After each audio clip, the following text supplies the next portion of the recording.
जय जनार्दन दोस्तों। आज फिर एक बार आप सभी का स्वागत है। आज का मुख्य विषय है हमारे जो वास्तु बनाते हैं, तो वास्तु बनाते बनाते हमें वास्तु के अंदर पॉजिटिव एनर्जी कैसे कैसे बढ़ाते जाना है और नेगेटिव ऊर्जा हमें कैसे कैसे कम करते जाना है, इसी के बारे में जानकारी लेते हैं। पहले वीडियो में मैं आपको बताया हुआ था कि उत्तर के बाजू में कुबेर भगवान और पूर्व के बाजू में सूर्य भगवान स्वामी होने के कारण बहुत सारी पॉजिटिव ऊर्जा हमें ईशान्य कॉर्नर में मिलती है। और पश्चिम के बाजू में वरुण भगवान स्वामी है, दक्षिण के बाजू में यम भगवान स्वामी है। उनके कारण हमें दक्षिण के बाजू में निगेटिव ऊर्जा का सामना करना पड़ता है। दूसरा कारण ये भी है कि पश्चिम से और दक्षिण से बहुत सारे नैसर्गिक आपत्तियों से भी हमें सामना करना पड़ता है, इसलिए हमें नैऋत्य कॉर्नर में ज़्यादा निगेटिविटी दिखाई देता है। देखिए, उत्तर के बाजू में हमें वायु, नाग, मुख्य, बल्लाट, सोम, भुजंग, आदित्य, दिति, ईश्वर भगवान का या प्राबल्य दिखाई देता है। पूर्व के बाजू में ईश्वर, पर्जन्य, जयंत, इंद्र, आदित्य, सत्य, वृष, आकाश और अग्नि, इन्हीं का प्राबल्य है। दक्षिण बाजू में भी पितर, मुरुग, भृंगराज, गंधर्व, यम, गृहक्षत, वितत, पुरुषा, अग्नि भगवान का प्राबल्य दिखाई देता है। पश्चिम के बाजू में भी वायु, पापेक्षमा, शेष, आसुर, वरुण, पुष्पदंत, सुग्रीव, द्वारिक और पितर भगवान का प्राबल्य हमें पश्चिम बाजू में दिखाई देता है। उसी तरह वास्तु पुरुष का सर हमें ईशान्य कॉर्नर में आता है और पैर नैऋत्य कॉर्नर में आता है, इसीलिए नैऋत्य में हमें पॉजिटिव ऊर्जा मिलती है, नैऋत्य में नेगेटिव ऊर्जा मिलती रहती है।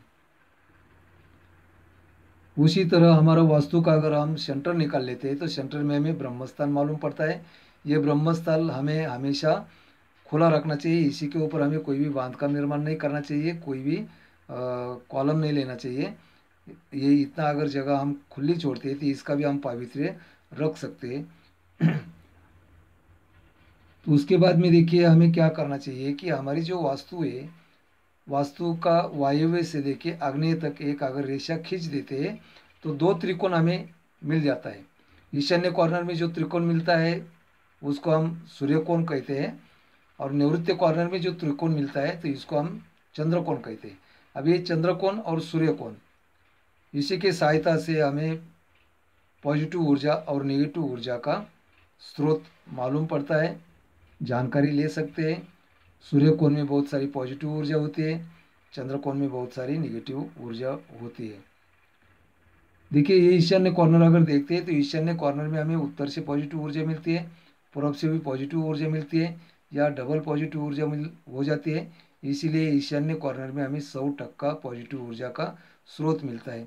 उसी तरह वायव्य कॉर्नर में अगर देखते हैं तो उत्तर के बाजू में पॉजिटिव ऊर्जा, पश्चिम के बाजू में निगेटिव ऊर्जा, इसीलिए हमें वायव्य कॉर्नर में सिर्फ 50% पॉजिटिव ऊर्जा मिलती है।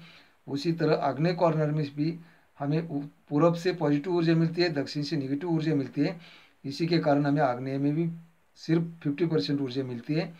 उसी तरह अगर निवृत्त कॉर्नर में देखते हैं तो निवृत्त कॉर्नर में हमें पश्चिम से भी निगेटिव ऊर्जा मिलती है, दक्षिण से भी निगेटिव ऊर्जा मिलती है, इसीलिए हमें निवृत्त कॉर्नर में पॉजिटिव ऊर्जा 0 दिखाई देती है।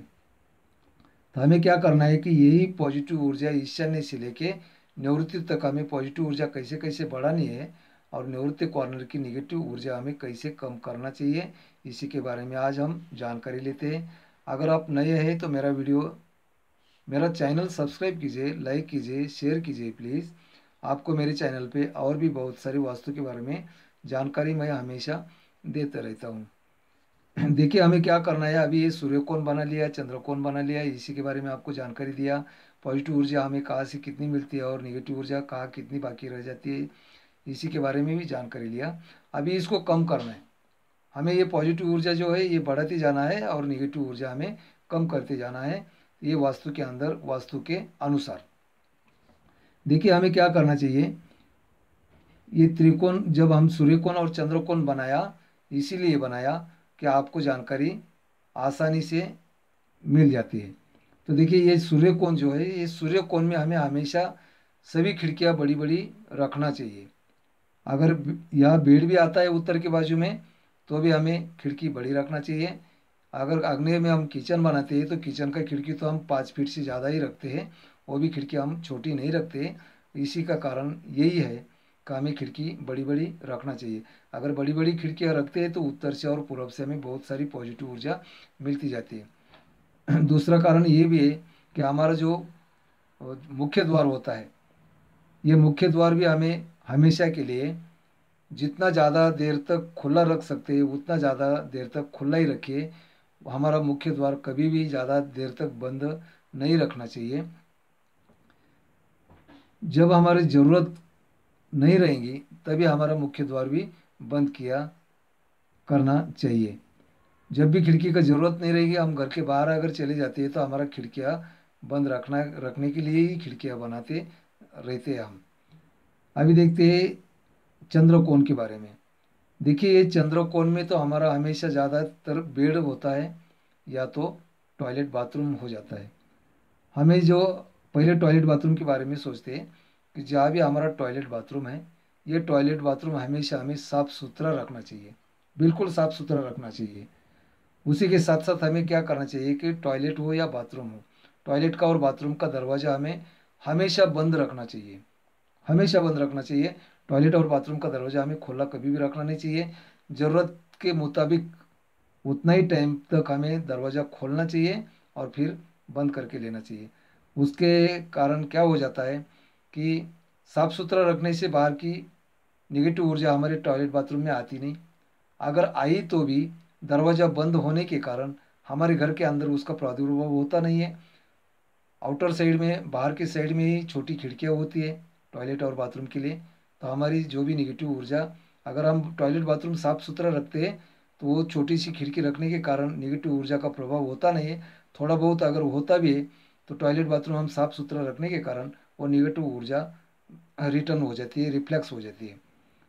उसी तरह हमारा जो भी, अगर यहाँ बेड भी बनाते हैं तो बेड के लिए भी हमें कम से कम 4 फीट से ज़्यादा हमारी खिड़की नहीं होना चाहिए।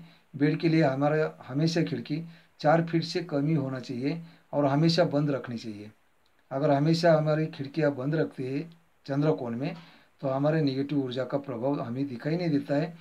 सिर्फ हमें ज़रूरत पड़ने तक, जब भी हमें ज़रूरत होती है हवा पानी की, उसी तरह या तो हम दोपहर की तरह दिन में अगर आराम करते होते हैं और हवा पानी की ज़रूरत होती है उतना ही देर तक हमारी खिड़कियाँ खुली रखना चाहिए। रात के समय में भी हम अगर सोते हैं तो सोने के बाद में हमारी खिड़कियाँ बंद होनी चाहिए। तो निगेटिव ऊर्जा का प्रभाव हमें बहुत कम दिखाई देता है। यही निगेटिव ऊर्जा हमारी सूर्य कोण तक तो आएगी नहीं, लेकिन सूर्य कोण की जो पॉजिटिव ऊर्जा है, ये पॉजिटिव ऊर्जा हमारे आगे टॉयलेट बाथरूम तक आ जाती है, बेड तक भी आ जाती है। तो हमारा निगेटिव ऊर्जा कम हो जाती है और पॉजिटिव ऊर्जा बढ़ जाती है। सूर्य कोण में जो भी हम खिड़कियाँ बनाते हैं, अगर ये सूर्य कोण में हमारा अगर बेड आ गया तो ये बेड के लिए भी आप बड़ी खिड़की रख सकते हैं। ऐसा नहीं कि ये बेड के लिए 4x4 का ही खिड़की रखना चाहिए, ये 4 फीट से छोटी खिड़की रखना चाहिए। अगर उत्तर के बाजू में हमारा बेड है या तो पूर्व के मध्य में अगर हमारा बेड है तो बेड के लिए भी हम बड़ी खिड़की रखना चाहिए। कोई कोई लोग सोचते हैं कि उत्तर के बाजू में हम बेड बना रहे हैं, ये बेड के लिए बड़ी खिड़की की ज़रूरत नहीं है, लेकिन वैसा नहीं है। उत्तर के बाजू में हमें बहुत सारी पॉजिटिव एनर्जी मिलती है, इसलिए अगर बेड भी होगा तो भी उत्तर के बाजू में हम बड़ी खिड़की रख सकते हैं। चंद्रकोण में सिर्फ हमें छोटी छोटी खिड़कियाँ लगानी है। आज के लिए इतना ही, धन्यवाद, फिर मिलेंगे।